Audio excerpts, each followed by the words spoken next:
Okay, welcome everyone to the PhD HCDE Human-Centered Design and Engineering student panel. So excited to have you all here today. And so we get a chance to meet some students who are in our program and share more details about what life is like as a PhD student at the University of Washington. My name is Kathleen Rascone. I'm the Director of Academic Services, so I work with prospective and current PhD students. I'm happy to answer any questions about the application, structure of the program, and then usually send prospective applicants to meet with students and faculty for specific research questions.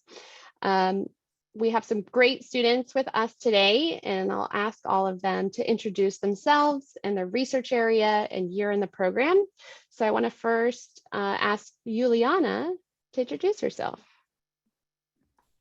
Hi, everyone. My name is Yuliana Flores. I prefer she, her pronouns, and I'm a second year in the PhD program. My research focus or more interest is on engineering education and outreach, specifically as it relates to students in rural communities and of BIPOC backgrounds. Great, thanks, Yuli. How about Leslie? Hello, everybody. My name is Leslie Coney. I prefer she, her pronouns, and I'm a first-year PhD student in HCDE. My research interests are in Black maternal health and health equity, and my research mentors for this first year are Dr. Julie Kintz and Dr. Sarah Cabola. Great, thanks, Leslie. How about Danli? Hi, I'm Danli. I'm first year PhD in this program. I prefer she, her. My research focus on digital fabrication, making tools to help enhance the interaction between people and machines. I work with Nadia Peak in the first year. And Alainna.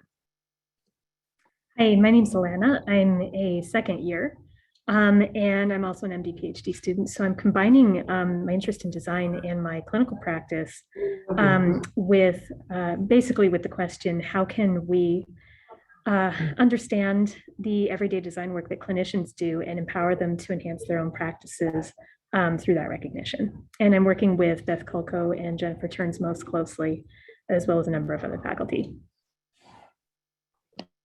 Great, thanks. And finally, we have Emma. Hello all, my name's Emma McDonnell. I use she, her pronouns. I am a third year student in HCDE. My research area is broadly HCI and accessibility. I'm really interested in supporting communication access by getting everyone involved in a conversation to think about accessibility. I do that work primarily with Dr. Leah Findlater in HCDE, as well as other faculty across UW and other universities. Wonderful, thank you. All right, as a reminder, you can send questions through the chat, but we also have a list of questions that we're gonna pull from today. So just opening it up to the group, anyone can answer this one, is how would you describe the culture of HCDE and our PhD program here at UW? I can go. So I'm coming from a CS background, and I feel like the culture at HCDE is a lot more flexible and like open to very different ideas and things. So coming from a CS background, I thought like whatever research I was working on would have to be this heavy technical research, but HCDE really focuses on communities and like whatever people you intend to like research for. And if you see that those people don't necessarily need technology, HCDE is definitely open to like other ideas as long as it's impactful to whatever community you're looking at. So that has been my experience so far.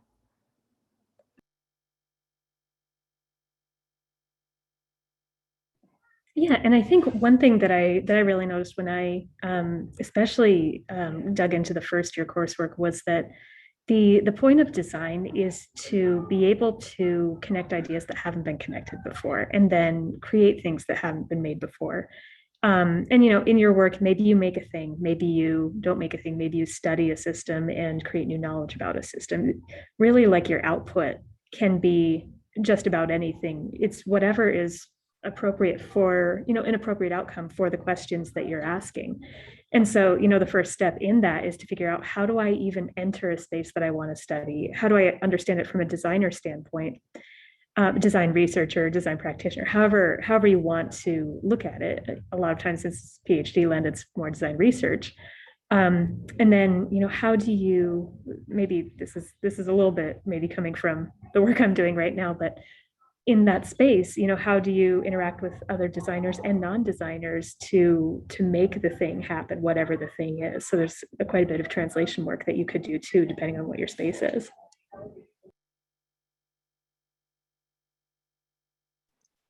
I would also say that a bit more of a human culture side of things, I found that it's a department where I have been extended a lot of flexibility that I have very much needed to make past couple of years of work happen. Pandemic, personal health issues. I have been consistently met with people who were less worried about the timeline of my research than that I was doing okay, which is not what I have heard from everyone, but I have found that not every grad student rather, but I have found that HCDE has been a really nice place to get to do work with good people.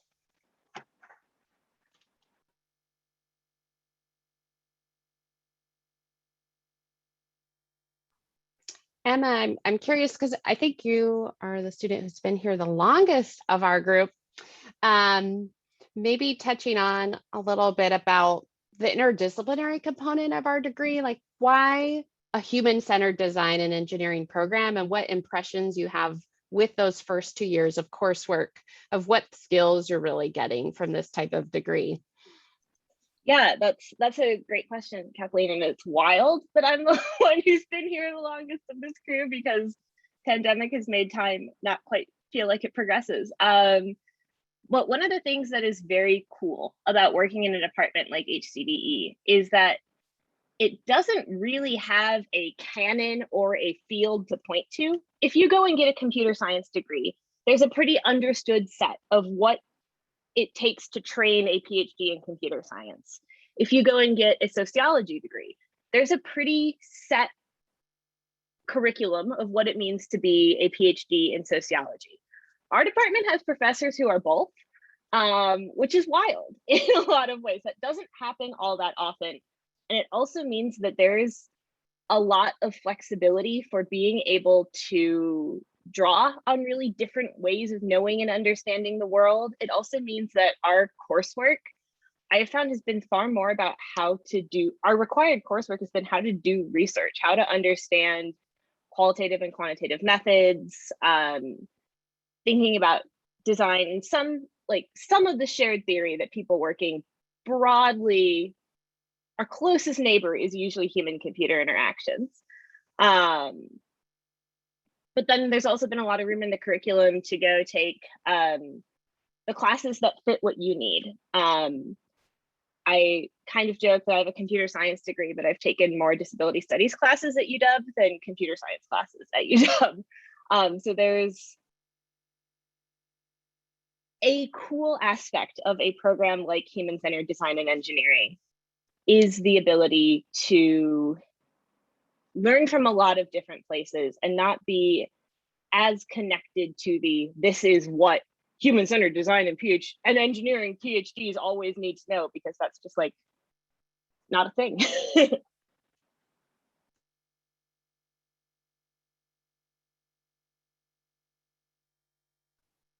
Does anyone else want to add to that? Maybe Alainna or Yuliana? Yeah, I'm just kind of sitting with some of the words. I would echo everything Emma just said. You come from a particular background that has made you interested in exploring programs like HCDE, and something about that background has captured your interest. And I would imagine want to be able to figure out like, okay, how do I do that? How do I answer my questions? How do I even like start to ask my questions? Maybe just have this nugget of an idea like, I like this, or I totally see something that I don't like and I want to influence it.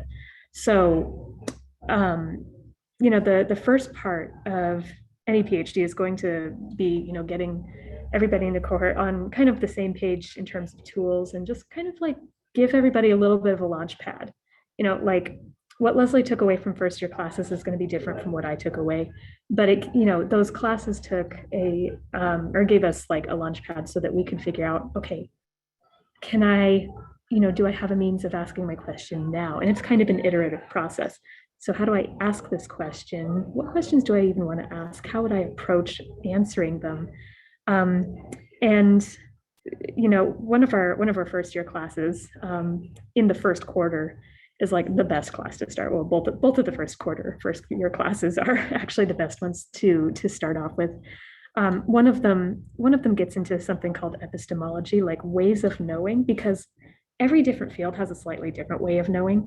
And when you can be able to, when you're able to like take the perspective of this field has a way of knowing, and here's how it's a little bit different from this one, and start to be able to identify those epistemologies, you can start asking, what are the assumptions? What are the cultures of each field? And how can I kind of have a bird's eye view of that and actually start to approach these questions? So it's being able to take your lens and zoom out so you get an even better sense of, what is it that I'm looking at that I want to study. So it's, that sounds very abstract, but it's actually a very grounding way to start your training. And I think the way that our first year curriculum is structured is like a perfect way for people to get into this idea of like, not design as a discipline, but design as an in discipline. You make it what you need it to be. So.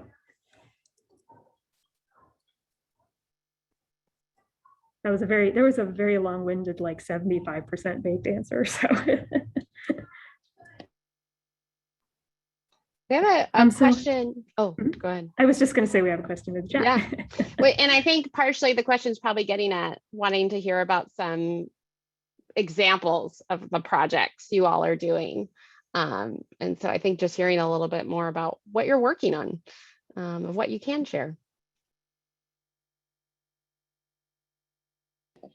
Yeah, and actually, I think not just Danli and myself, but also pretty much anybody else.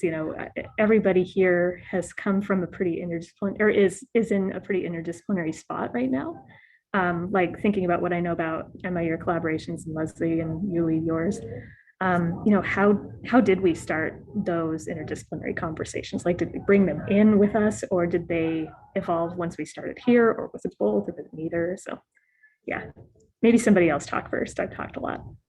I could say something to that point, because I was just looking at my application materials, which was a year ago at this point.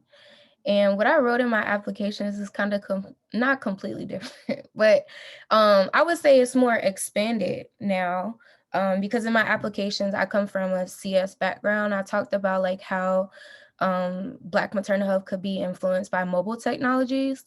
And like, even in the last year, I've thought about, okay, what if mobile technologies isn't the answer? And like, what questions could I ask to better understand like what would actually be useful for Black birthing people? So in that way, my research interests have expanded. And I actually, since I have technical background, plan to take more classes in like public health and public policy to understand from that perspective, and then try to bring all of those perspectives together at some point, and figure out like what I would want to research long term. So I'm not, well, like my thinking process is interdisciplinary. The classes I plan to take are interdisciplinary, but I don't necessarily work with someone outside of HCDE just yet. But I do plan on reaching out to some people in other departments that I know could help with the direction of my research. And my current research mentor, Dr. Keents, she's actually very helpful in those things. So like we have lab meetings and I have conversations about like things I'm interested in. Either her or Dr. Coppola will send information like, oh, you should reach out to this student, reach out to this faculty member in a different department, or even check out like these resources to see if you could find someone else to connect with. So they're also, the faculty in HCDE are also very helpful with locating other faculty you may be interested in connecting with outside of the department. I would like to add to this topic because just yesterday I initiated a conversation about the interdisciplinary conversation with other departments, which in specific is the computer science and engineering department. And my approach, I would just, the short answer is just reach out and contact the person you would like to work with. But my approach in specific is that I would contact a student first. And even within a lab, there are like first year, second year, more senior students, and everybody has a slight different flavor in research topics. The lab I reach out to has this specific person who work intensively with digital fabrication, and they're about to graduate, so they have a lot of advice on how to do research, and they have a lot of previous work that I have been admired for years. And once you reach out, you will find out that they're very kind and they're happy to chat with you. And then finally, they give me advice. Just talk to the professors that direct their lab, and if they are having classes, you are certainly welcome to register and take. Which is sort of another way of getting to know the professor a little bit more. But yeah, the simple answer is just reach out and chat with them. People are often really happy to even show you around their labs. I visited their labs yesterday too.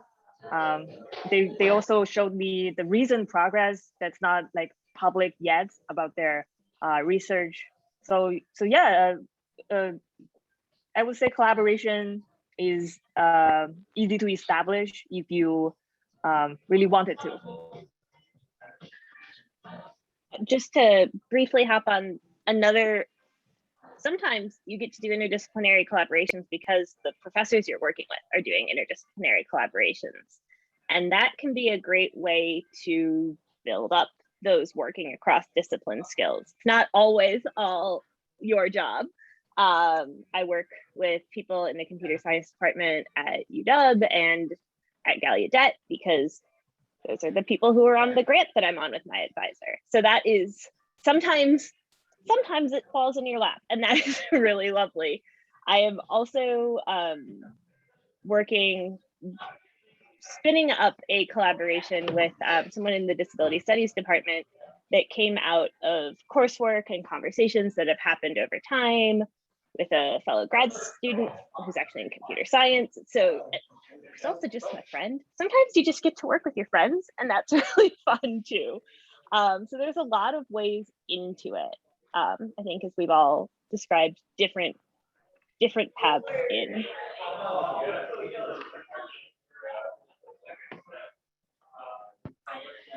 Thank you so much for answering my question.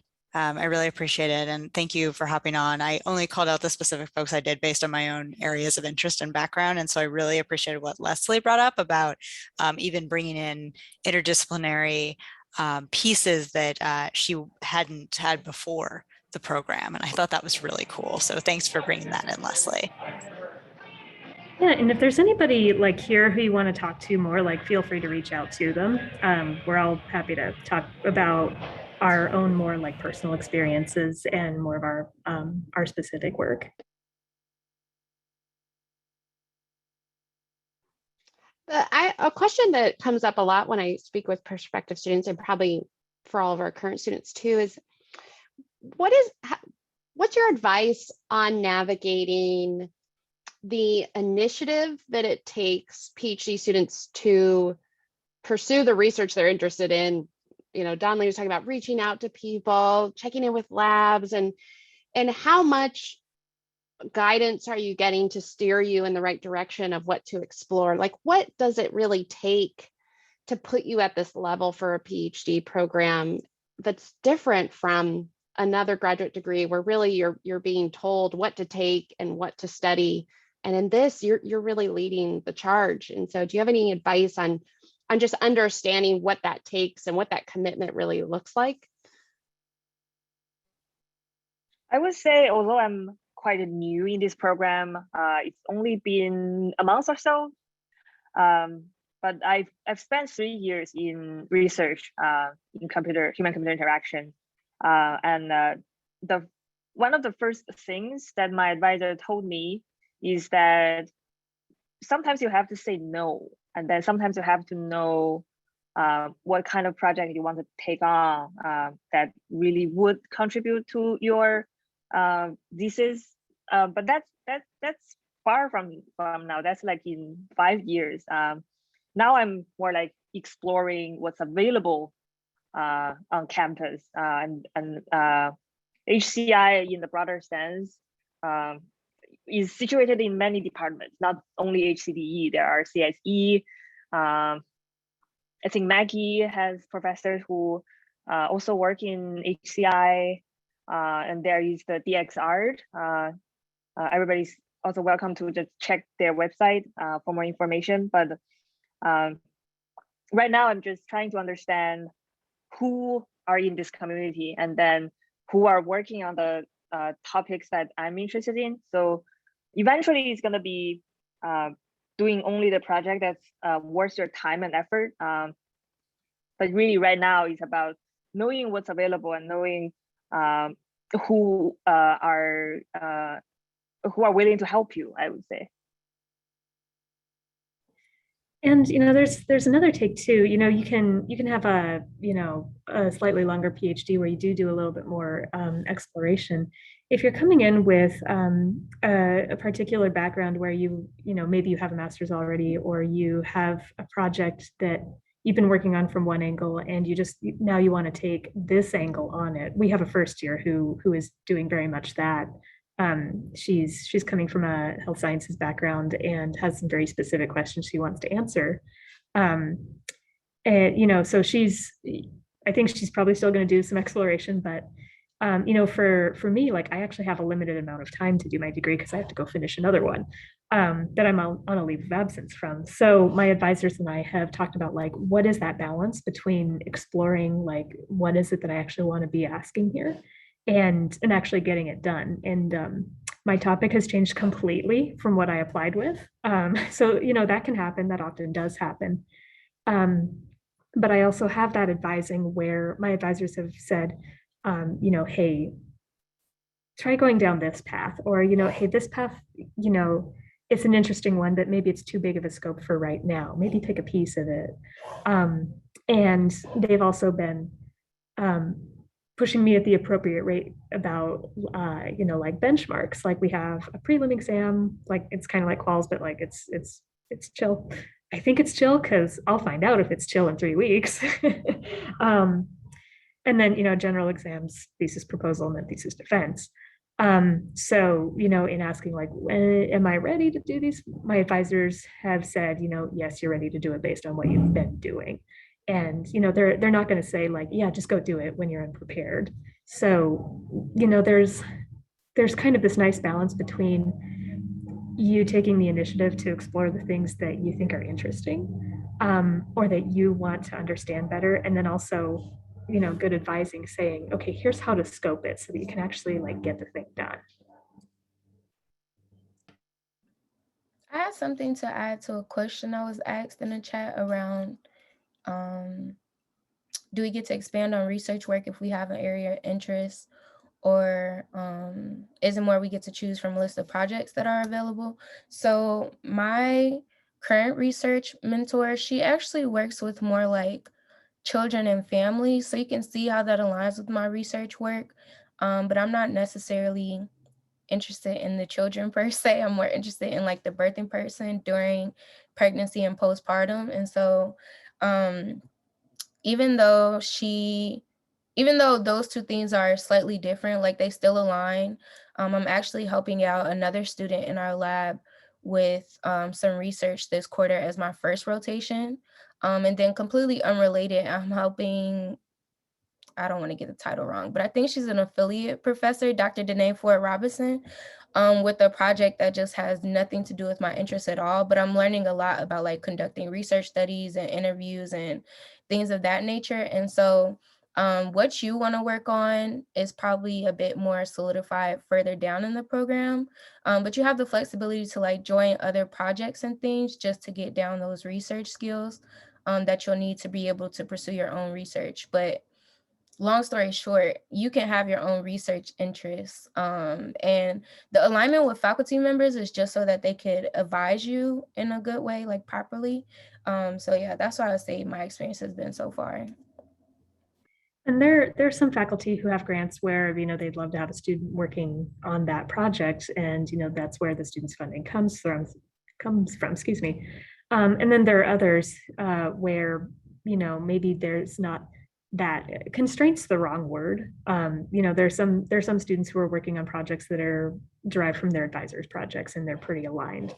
And then there's some students like me where like, I'm not working on the same thing as my advisors. My advisors are my advisors because one has a particularly salient, content background with medicine, and one has a really salient methodological background with some of the methods that I'm figuring out how to use. And it turns out they really like working with each other. So it's like, yes. But I'm not working on anything that either of them are really working on. And, during my rotations, you'll do 2 rotations minimum. During my 2 rotations, one of which was with one of my current advisors, one of which was with a completely different faculty member, I did work on their projects and got a sense of like, okay, this is an interesting project. One of them was very much like, you could totally work on this project and be funded for the whole time. And I was like, okay, yeah, but I don't actually want to work on this project. I don't think I could do this for 5 years, and that's fine. 5 years or whatever that number is. And that's fine to say that. But what those rotations were about was, do I like working with this person? And, if I don't want to work on particular projects that are already ongoing, is there space here for me to work on my own stuff? And so you feel it out.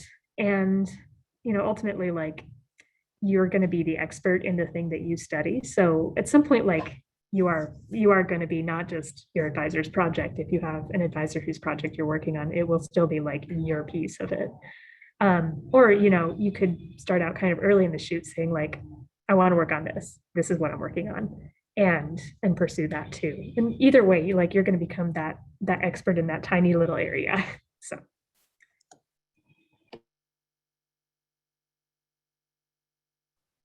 I want to switch gears a little bit and address Glory's question about the application. And then maybe some of those second or third years can also pipe in.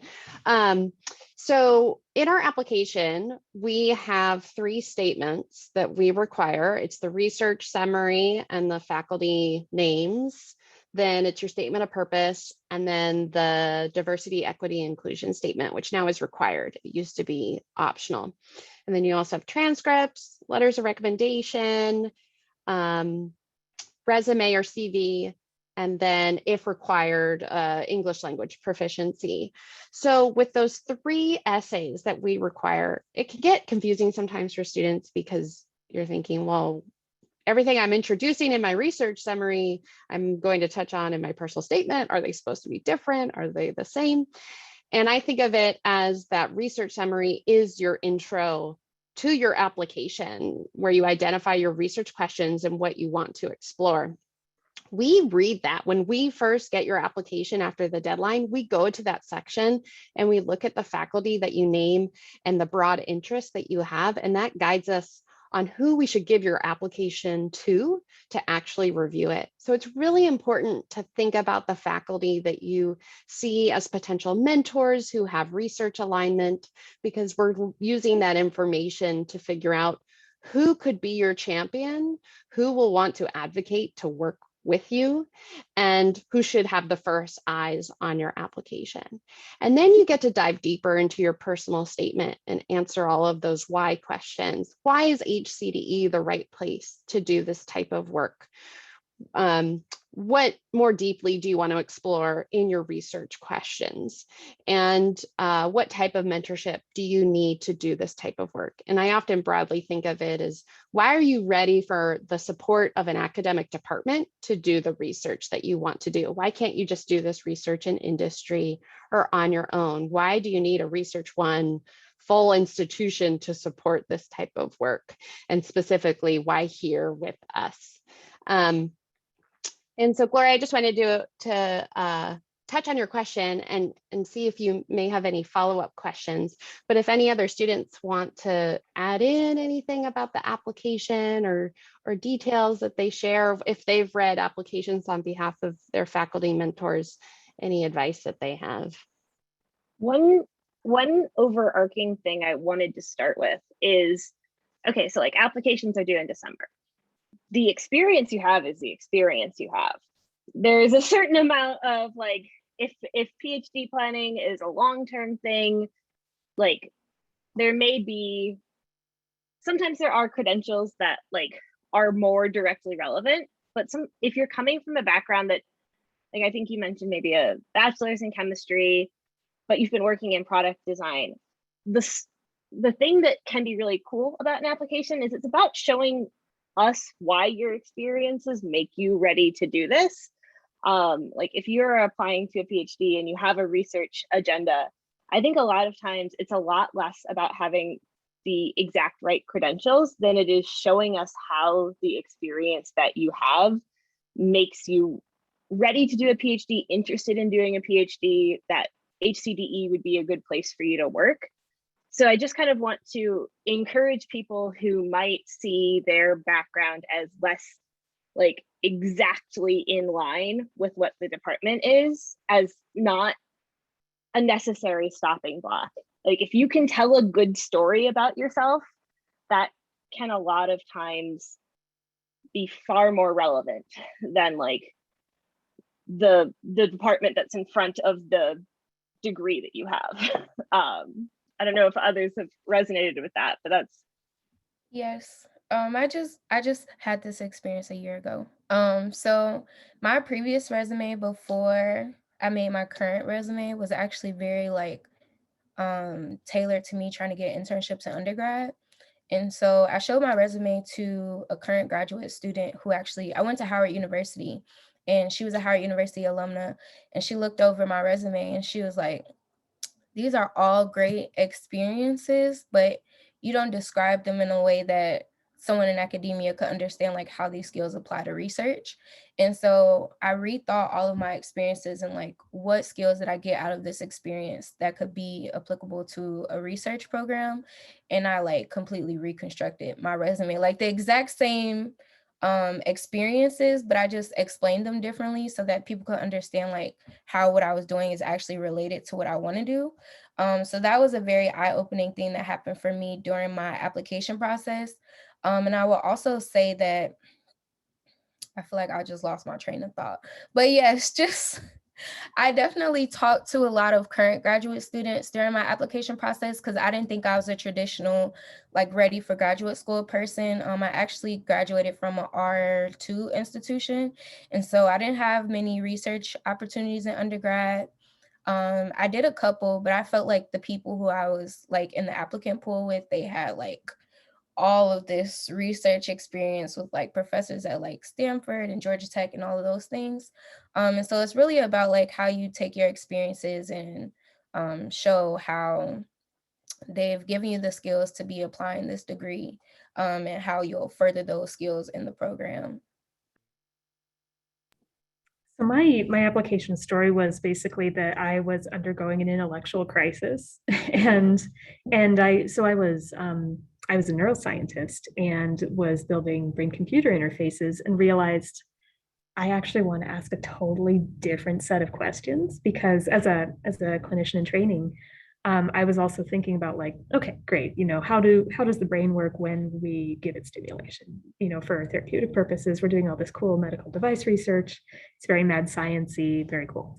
But, at the same time, we were working with patients who were also undergoing those experiences with those devices. And, we had an ethicist or a couple of ethicists on our teams, and they asked some very big questions like, what does it mean for the sense of self? And, what does it mean to have a human who's also a machine?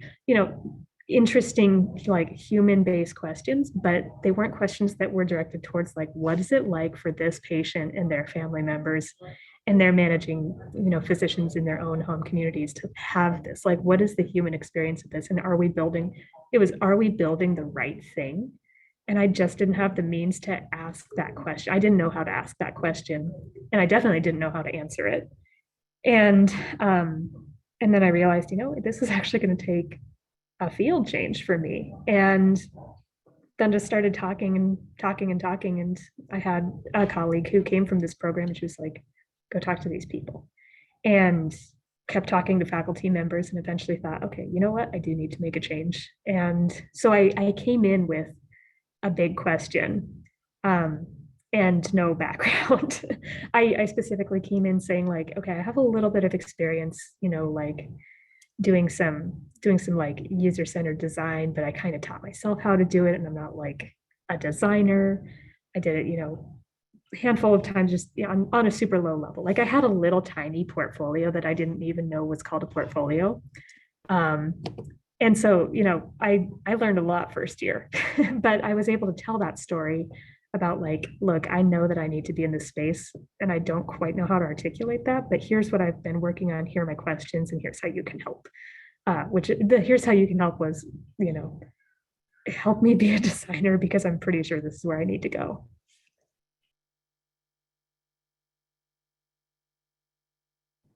Can I ask a follow-up to that? Yeah, of course. I got my master's degree, I guess, 4 or 5 years ago. I went straight from undergrad, and I did it in like management and social and sustainable business management. And so I appreciate that, because I don't have the CS background, and that kind of turned me off in the beginning.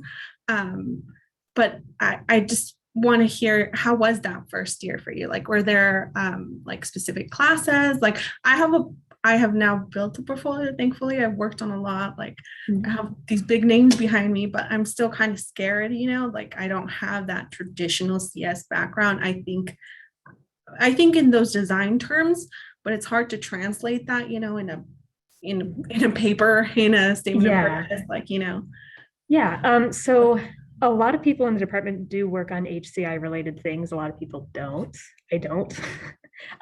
So I thought I was going to study medical devices, and I didn't. And now I am studying how people in emergency medicine do design on the fly, which a lot of times, especially since I chose to study wilderness medicine, that has nothing to do with computers at all. Like there's nothing. It's awesome. And in my previous research, like I did do, some coding, I had some technology exposure that has had no bearing on what I've done in HCDE at all. So like our first year courses are really about thinking about the what and the why, not the how. And if your how questions are going to be answered through technological means, you have the option to, engage in opportunities or take coursework, or lots of different ways of gaining those skills or refining those skills. But our first year coursework, just to run through them, like intro to PhD studies, like how do you be a PhD student? That is like an awesome class. And then one about ways of knowing and how to think about how people think. And then there's how do you read theory, and how do you explore theories and how they connect to each other. There's a qual class, there's quant class, and in some form or another, design thinking. None of that says coding. If you need coding, if you need project management, if you need to go learn, Japanese, whatever, like you can do that, but like that's not part of our baseline necessarily. Like if you're going to be tech oriented, like you bring that flavor and you continue to enhance that flavor. And if your questions are going to be less tech oriented, they're going to be less tech oriented. I'm coming from a, oh, I'm sorry. I'm coming from a tech background and I'm actually trying to move very far away from it. I do not want to program anymore. So I also feel like the department is very like open to that too. Like if you don't want to program, you don't have to program. So yeah, that's all I wanted to add. There are also ways to ask questions that are super centered on technology that never require you to code. I have a computer science degree that I theoretically intend to use. I actually need to write this code now. I have to talk to participants in like 2 weeks and I have to have coded something. But that's also the first code I'm writing in my, in my program, even though I have a computer science degree and my questions are about technology. That's also, though, I do want to say for anyone on the call who's like, oh, but I really actually like computer science. Is this a department for me? Yes, it can also be a department for you. There are a very neat thing about the fact that the department is so almost discipline agnostic a lot of the times, is that you can come in and do rigorous quantitative work, rigorous coding, and be advised by people who know how to advise you in that. And you can also come in and not even like print hello world in Python. Like you can run the gamut. Thank you.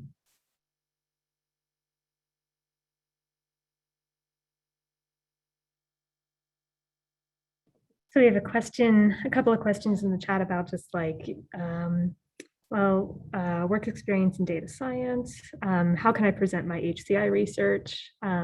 Basically, how do you take your backgrounds and translate them into an effective application for this department? So I think we've touched on a lot of that. Are there any other questions that we haven't answered kind of in that space of how do you take a cool background and turn it into a cool application?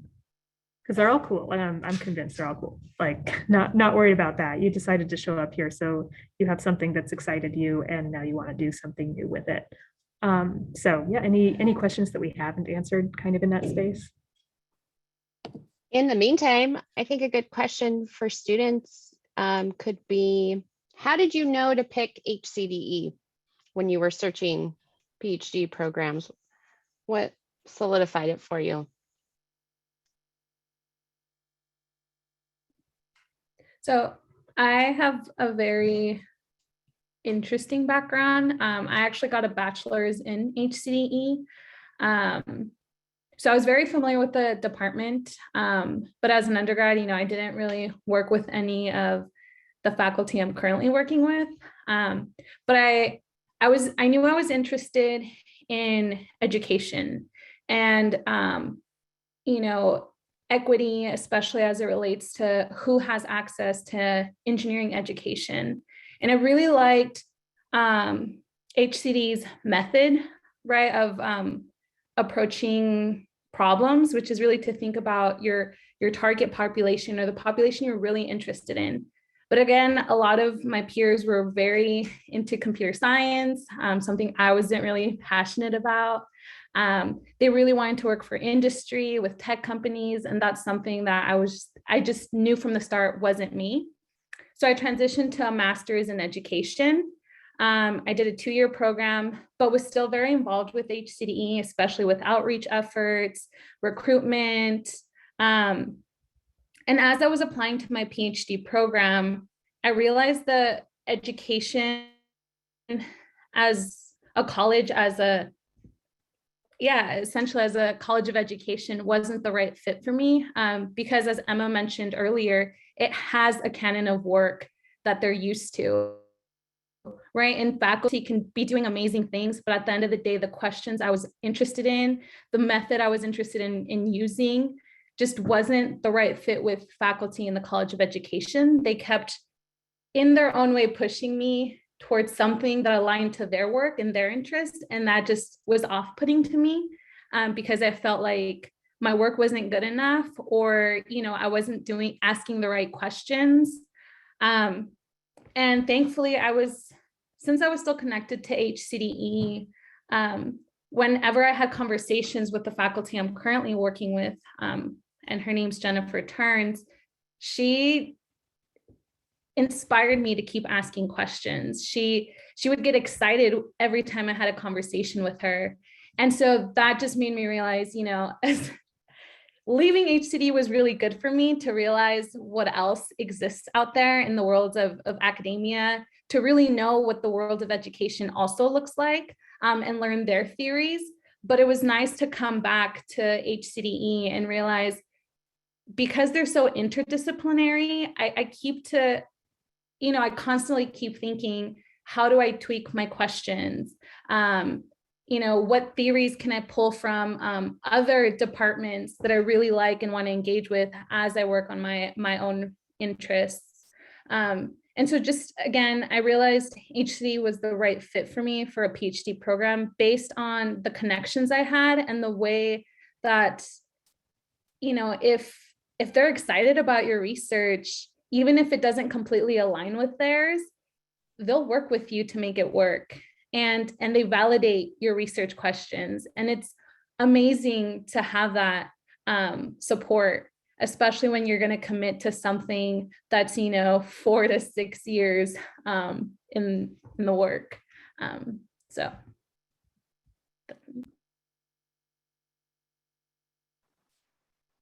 I will also say that as someone who did a different flavor of search, I did my undergrad at Northwestern. I had the opportunity to stay at Northwestern, but I also applied pretty broadly and I came here. So I decided to not stay.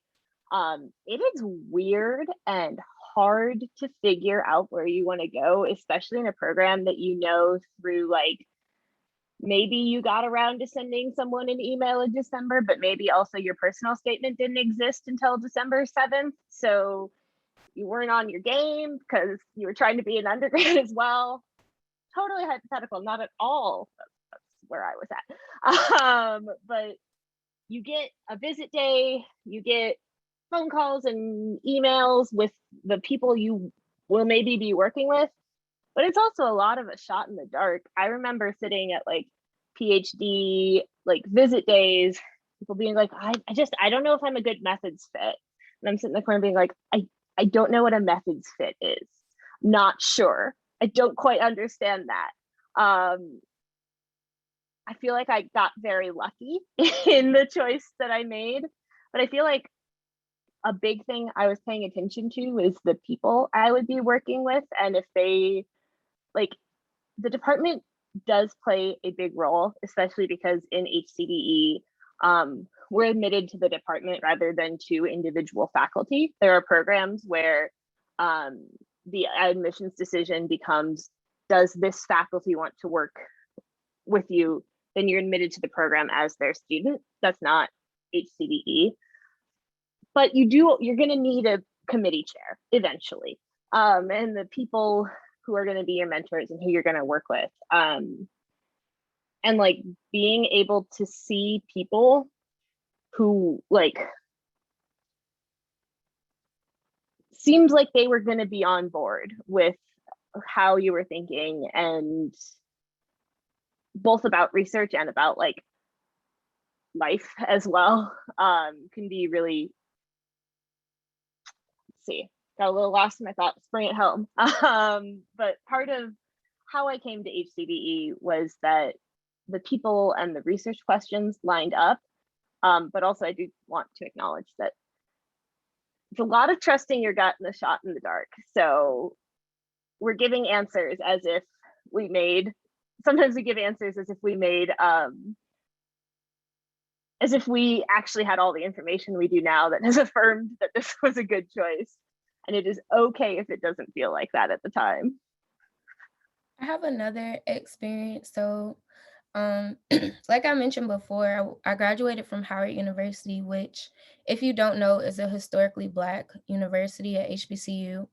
And prior to that, I've also only really been in Black spaces like Black high school, Black middle school. My hometown is Black. And so for me, it was really important that whatever department that I ended up in, would help ease that transition from a HBCU to like a large white institution.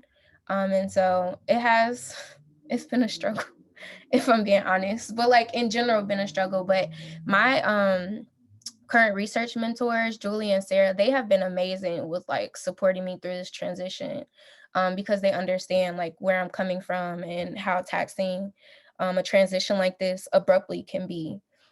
So yeah, that was something else I looked for, like if I would be supported in that way, because I knew it would be a huge transition for me, for the first time in my life to be in a very white space like Seattle and then University of Washington.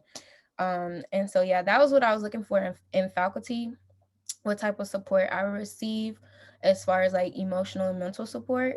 And so far, my research mentors have been really great with that. And other resources in the department, like I talked to Kathleen, I talked to other people in our like HCDE office, and yeah, they've been very helpful in that aspect. So I would say that's when I knew. I had a maybe kind of a specialized experience. So I actually changed PhDs, and what I knew that I was looking for when I decided, okay, whatever it is I'm going to do, like I do need to shift how I'm answering my questions. What I was looking for was a program and faculty members. So a program in terms of like administrative, like governance things, and then faculty members who were willing to see me as a collaborator who also really needed to be a student in a pretty basic way, because I wasn't bringing a design background and I did have kind of a limited timeline. And so, you know, I was already at the University of Washington and wanted to stay in the area, ideally stay at the university. And just as I started talking to different faculty members, either those who I just like cold emailed or one faculty member, a colleague of mine introduced us. I just had my antennae out for like, okay, I know what I need to do like mechanistically, like I have X amount of time and this is what I want to get out of this. But, you know, I'm open to a lot of other things. Do I feel like I'm going to be well supported? Like, do I feel like I'm going to die on the vine? Or do I feel like, you know, someone's actually got my back? And so like, you know, the decision to apply was actually pretty easy. It was a lot of that kind of heavy thought beforehand, like, okay, I'm making a major life change right now. Is this the major life change to make? And it really came down to like, do I have a gut sense that, you know, this program has my back and the faculty members have my back? And I did have that feeling. And so they've, you know, in the year or so that I've been with the program, you know, I've been able to kind of have my research evolve and go through some, you know, intellectual existential crises that were the right ones to go through, because I needed to go through some of those iterations to figure out what kind of a like thinker do I want to be. And, you know, all of that was still in kind of this like safe container of my advisors knowing like, okay, you're still on track. You're still going to finish in a reasonable amount of time. You're still going to get like a high quality thesis out of this. And like, here's your space here. It's actually pretty big space here where like those bounds are going to be respected, but you also like get what you need out of this, go through the evolutions that you need. So, you know, in terms of like, as a person who's coming in as a professional already, I felt that respect, and I felt that, you know, I can't think of the word because pandemic brain is here, up here. You know, whatever the fancy word for feeling like someone has your back, like I have that.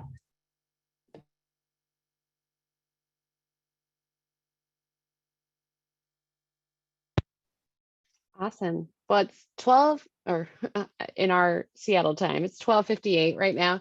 So I want to thank all of our panelists, all of our students for being here today to share their experiences. For those that can stay, we'll still be here for another hour to answer questions individually, but I just want to close out our official panel format. Is there any other final advice anybody wants to share before we're officially done with the panel?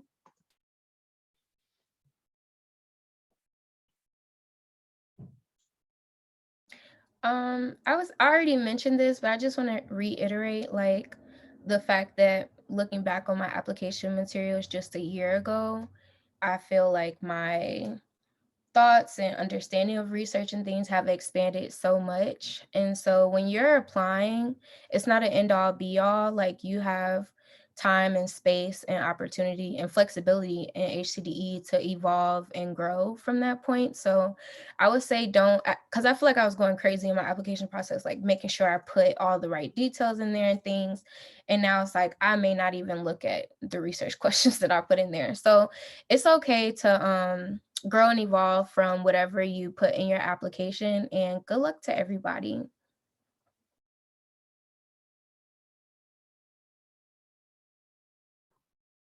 Awesome. Thank you. All right.